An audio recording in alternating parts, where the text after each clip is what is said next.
Hello, I'm Dr. Barbara Byers, and welcome back to my podcast.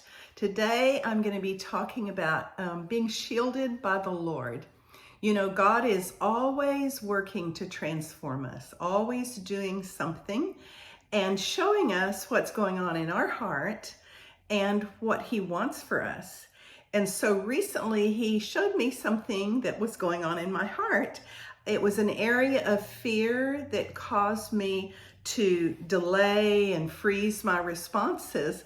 And of course, if we'll ask Him what's going on, He's happy to tell us, and He reveals things to us that will bring us to healing and transformations. So He showed me two things. One was there was an underlying lie, an underground lie in my heart that said that that was directing my thoughts and responses. And that lie was that I needed to protect myself and keep myself safe.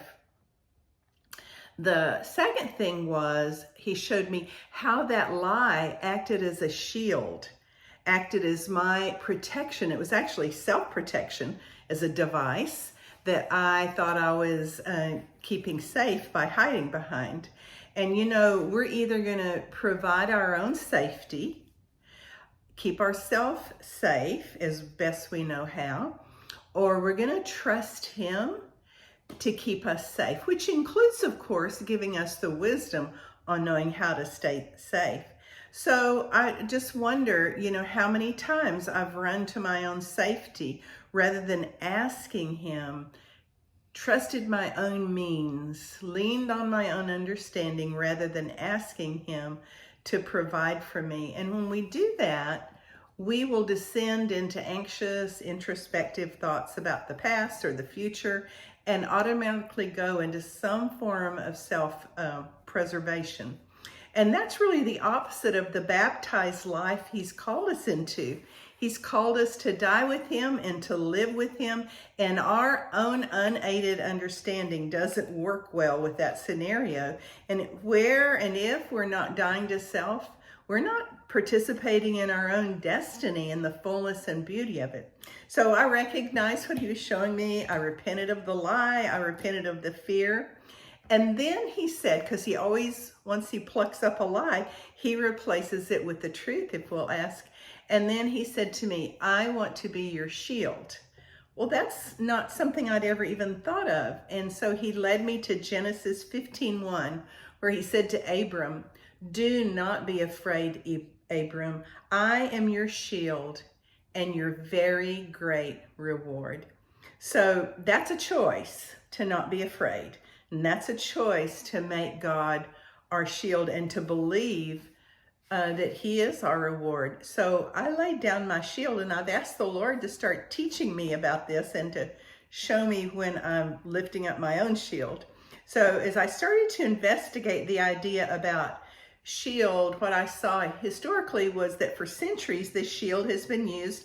It's really been the most widespread defensive weapon probably till the last 150 years or so. It protected a warrior from the enemy's blows up close and was used to deflect the further away the darts, the arrows, the spears, and other missiles from further away.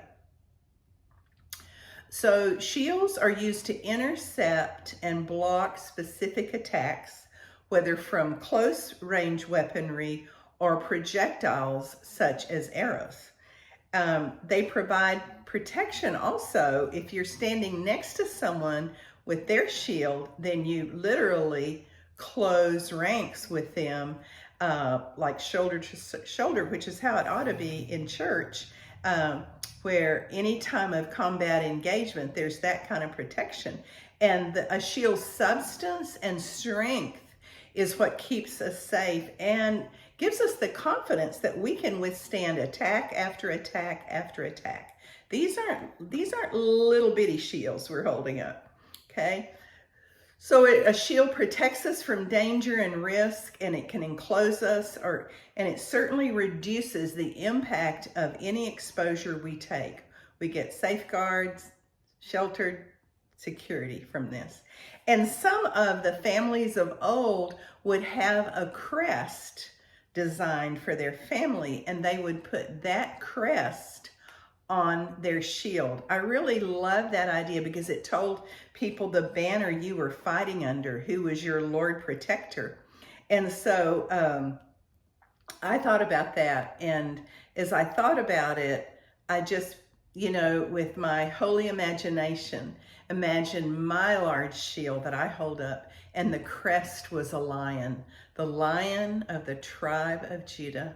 You might ask the Lord what yours looks like and what kind of crest you want on that. There's so many wonderful images in Scripture. So the New Testament talks about the shielding power of our faith. And there's two scriptures I want to bring up. One you're probably very familiar with, Ephesians 6, the passage that tells us to put on the armor of God. And it says, so when the evil day comes, you may be able to stand your ground. That's us, standing our ground. And it describes the sword of the Spirit, which is the word of God, the helmet of salvation. It describes various parts of the armor. And then it says, and the shield of faith, the shield of faith, with which you can extinguish all the flaming arrows of the evil one. We hold up our shield of faith, faith in God's power, and the arrows just simply cannot penetrate. They are extinguished when we hold that up. So I like to picture, my shield now and the fiery darts hitting it and just falling away, being extinguished. The other New Testament passage I want to mention is in 1 Peter 1:5. And he talks about our inheritance that's kept in heaven, that's secure. And then he says, he's talking about us, who through faith are shielded by God's power. There it is again. Until the coming of the salvation ready to be revealed in the last time. So we grip, we clasp, we hold fast to that shield, I guess with our left arm, probably because most of us are right-handed, and that's where the sword of the Spirit is. And what we adhere to, it's our faith that we're gripping. And when we do, we can expect the shielding, guarding, protection of God.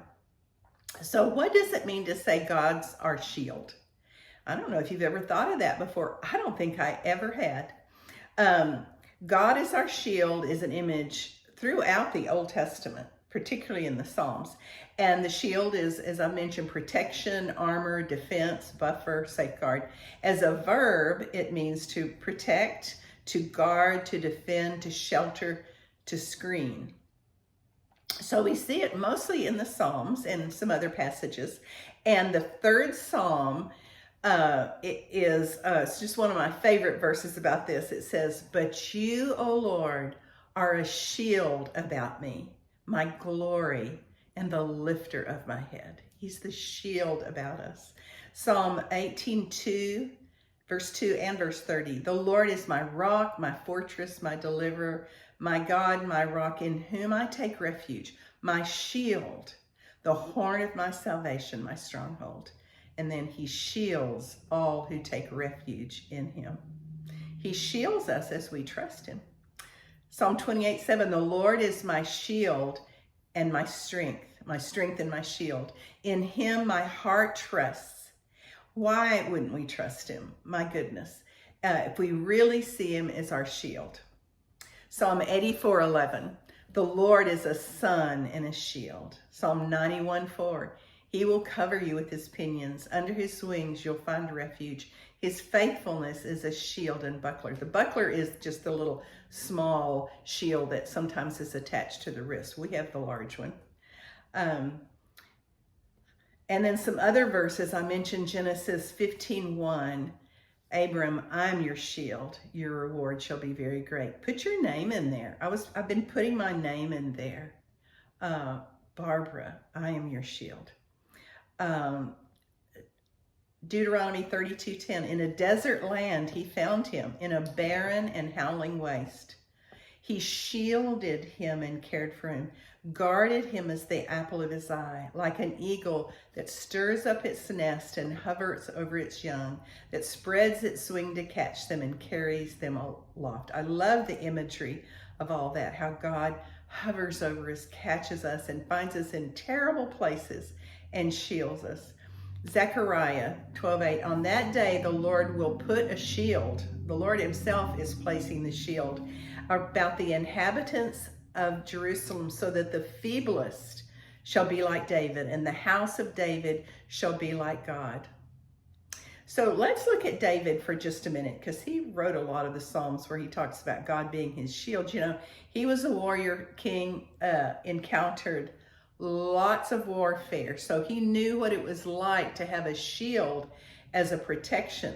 By the way, they also slept under those shields for protection and for shade.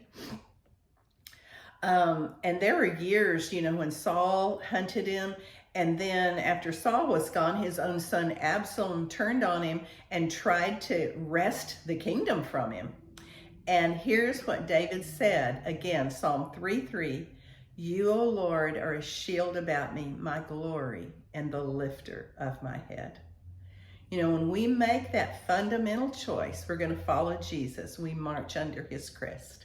We're lifting up his shield. And to have his shield not only means we're under his protection, it means we belong to him. We belong to his household, to his crest. We fight under his shield. He's claimed us as his own. And he is going to protect us from danger when it comes, and it will come. Defend us against accusations, shelter us when we're weak, and screen everything that comes. Nothing can touch us unless it goes through God's screening. Thomas Manton in the 1600s said, we miss our protection and defense by our doubts, unbeliefs, and distrust. All those that in time of danger make use of God as their refuge and hiding place shall find him to be that to them which their faith expects of him. What does your faith expect of him? To keep his promises, to be your shield, your guard, your protector. When David declared, the Lord is my strength and my shield, that should encourage us today that he provides our strength when we are weak, and we do run out of strength, don't we? And even though David was a giant slayer and a warrior king, he ran out of strength. His own shield wasn't enough. God remains the same. So he had spent years on the run, hiding in caves. So he really knew what it meant that the Lord was his shield. So I want to ask you in closing, what self-protective shield, as the Lord showed me, what might have you fashioned for yourself? Large shield with your own personal crest. That's the lie written on it. What have you fashioned for yourself when life's troubles come, when you feel fiery darts and accusations and you feel pummeled at the short range and the long range missiles? What shield do you automatically hide behind? What shield do you hold up? Is it the Lord or is it your own? Because he wants to help us destroy those things of our own making. It's the only way we'll be free. It's the only way we'll know the fullness of walking with him. You know, sometimes it's pain from the past or anxiety about the future. It's that lie that has wormed its way in and settled into us, that I have to protect myself and keep myself safe. I have to attempt to deal with life in my own strength, but it's not true. He will never forsake us, never. He will never fail us. And he's calling us to move out of our harmful patterns, and he's really inviting us to drop our false shields, our illusory shields, because they are an illusion. No matter how large and well-developed they are, and only pick up the legitimate shield that he has fashioned for us, which is the shield of faith. And then he will come alongside of us. And as we raise that magnificent shield of faith, we also know the battle belongs to the Lord. So I hope this has helped you today, and I hope you'll really consider it and pray about it and make this a part of your life, that shield of faith. Thanks for joining me.